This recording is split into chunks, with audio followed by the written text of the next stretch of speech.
Live from downtown Detroit, Local 4 News at 5 starts now. A family fight turns deadly. A brother and sister start shooting each other after an argument spirals out of control.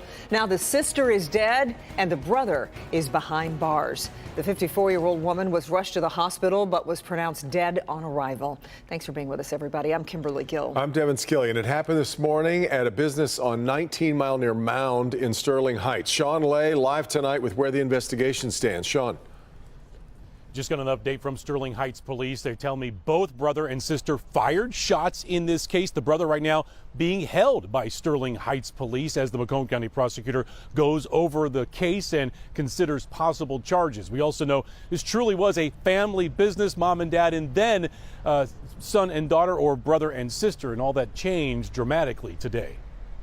Rest in peace. Fadi Tatar still shaken by the unbelievable scene behind his family's gas station here at Mound and 19 Mile.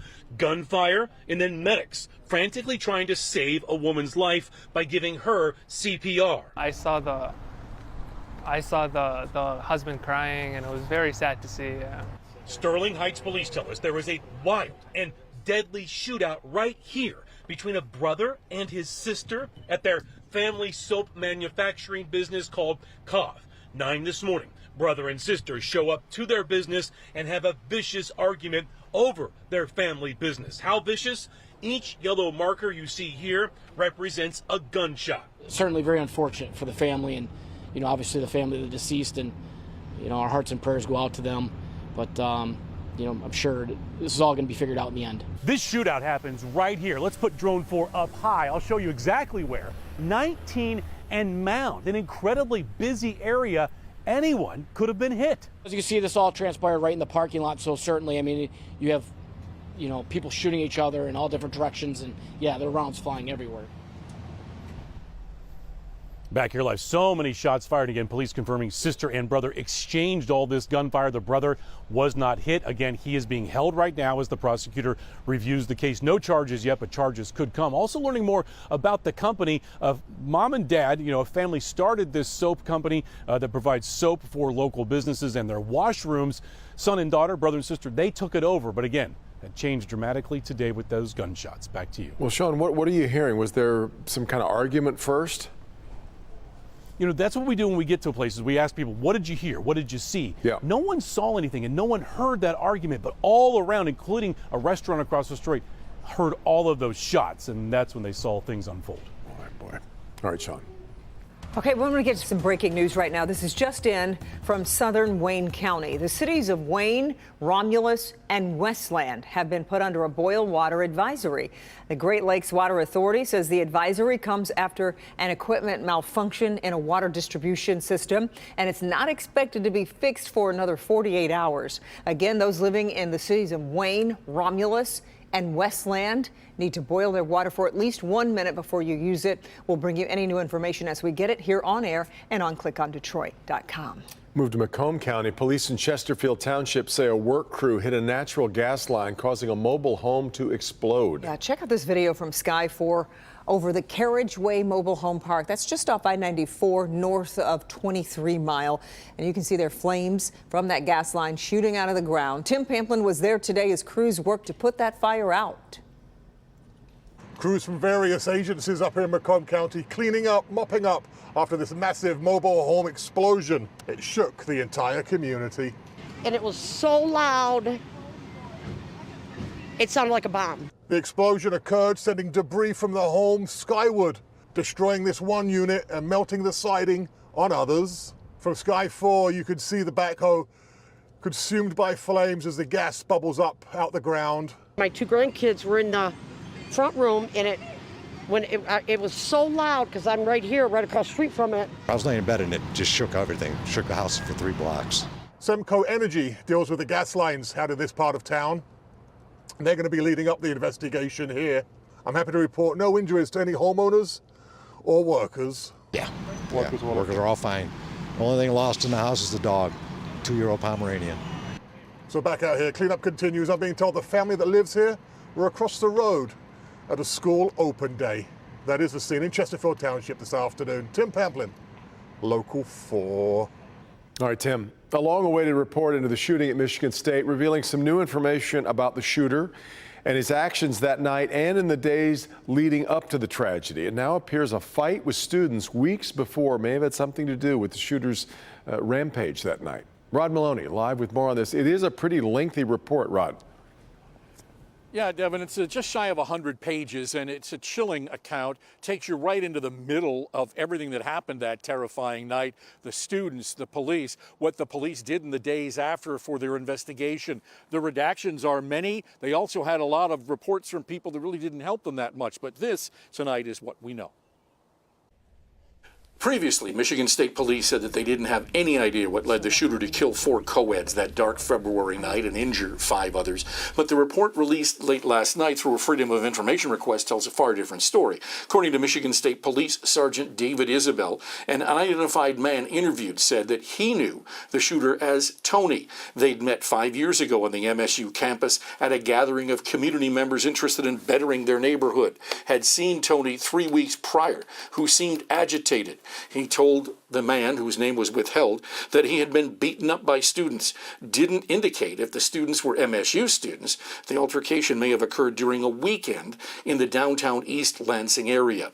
He also recalled having conversations with the shooter about mass shootings in the past. These conversations were not recent in nature, believes the shooter had an infatuation with school shootings and shooters, something police found true in checking McCrae's internet search and video history, where records show that just 2 days before the shooting, McCrae had numerous videos noted as searched and watched pertaining to tours of MSU's campus, killer documentaries, school shooting videos, arsons, and hypnosis. He also had searched killer videos, people that shot up colleges, and mass killings in college. And the report also says that the bullets that night were purchased at a Dunham's just in the minutes before the shooting. Also, there was one very chilling account of students who heard the shooting and hid between desks, put desks up, and they say that the shooter leaned into the room, had a flashlight, and was looking around and basically said, "Where are you all at?" They didn't answer, and he left. So they were very fortunate to escape with their lives in that scenario. Devin, back to you. Wow. I mentioned it's a long report. You just talked about a couple of the other things that are sort of collected there. Other surprises that you found, Rod? Well, the one that was surprising, it shows up twice in a couple of different reports, and it turns out that the request for the lockdown on the campus came just 2 minutes after the first shots, but it was a communication from an officer in the field to a cadet on a desk, and apparently the cadet didn't understand or wasn't sure to go ahead and put the campus-wide lockdown, and it took another 8 minutes for them to decide that they needed to get that lockdown down, and that was one of the big criticisms about this way back in the beginning. Exactly right. Precious time. All right, Rod. More time has been bought for the debt ceiling talks, with the Treasury saying it won't run out of money now until at least June 5th. Right. That's a 4-day extension from what it previously was. So there's more time for negotiations, but still no deal has been reached to raise the nation's debt ceiling. House Republicans say there needs to be federal spending cuts, but Democrats say the focus should be on raising the debt ceiling first. We are in the middle of a lot of different conversations and a lot of different paper coming back and forth. It comes time to put the country first, to understand the devastating effect it will have on not just Democrats, but Republicans. Sources say a potential agreement would involve raising the debt ceiling for 2 years with a cap on federal spending. A final deal would need to pass the GOP-led House and the Democratic majority Senate quickly. It is the unofficial start of summer coming up this weekend. Live pictures from Sky 4. We've got people heading out of town, of course, for the Memorial Day holiday. I-75. I wonder which side goes north and which goes south. Hopefully, though, a lot of those people crossing items off of our WDIV summer bucket list. Yeah, let's also take some live pictures of the Mackinac Bridge. And one big item on the list, swimming in a Great Lake. You could definitely do it right there, but just a warning, Lake Huron, the water temperature currently 45 degrees. I'm holding that one till July or That's right. August. Hold on That's that one. Let's head south, though. Live pictures now from Port Huron, right near the Blue Water Bridge. Speaking of Lake Huron, you can check out a new ice cream shop there. Mark that one off your list. And check out this video from Sky 4 over Lake St. Clair. Boats are in the water, ready to get that summer season started. Doesn't count, though, unless you post pictures of it to my pics. Look at this. We just mentioned ice cream. This is from Mitch and Marcy. That ice cream is made from milk from cows in that barn that you see behind them. Oh, that's fantastic. Moomer's Farms in Traverse City. And that looks like black cherry ice cream, which is one of the premier ice creams to me. Yeah. So check that one off the Local 4 Summer Bucket List. And to find our list, head to clickondetroit.com. Yummy. And from the looks of it, the weather is going to be picture perfect to get out there and enjoy this holiday. Exciting. So let's get over to Kim Adams and what we can expect heading into this holiday weekend. Hi, Kim.